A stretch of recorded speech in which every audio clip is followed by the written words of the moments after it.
Posted online, this footage purports to show Islamic State fighters on the streets of Yarmouk, a district in Damascus already ravaged by war, now coming under fresh attack. Inside the battered buildings are the people who call this hell home. Palestinian refugees, starving, injured, terrified. Around 100 escaped yesterday. They're the fortunate ones. We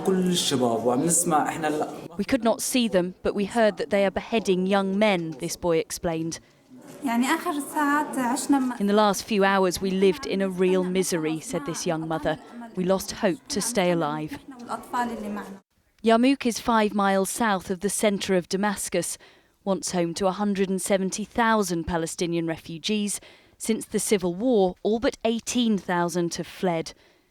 For 2 years there's been fighting between the various rebel factions and the Syrian army who've blockaded the district. Last week, Islamic State militants overran the camp. It's thought they now control 90% of it. Wessam Sabane runs a charity whose aid workers are trapped inside and describes a desperate situation. The children cannot sleep because of the shelling in the night and the shooting all the day. IS forces and Jabhat al-Nusra is trying to also impose some their rules and their ideas in the camp, and they make some checkpoints to harass the civilians.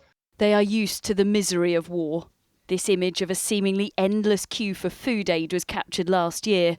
The UN Security Council is calling on the international community to act. The situation in Yarmouk is beyond inhumane. This was already a society in which women were dying of childbirth for lack of medicine and children were reportedly dying of malnutrition. That was before the current intense conflict engulfed the camp, which is why we're saying there must be a pause so that we can evacuate civilians.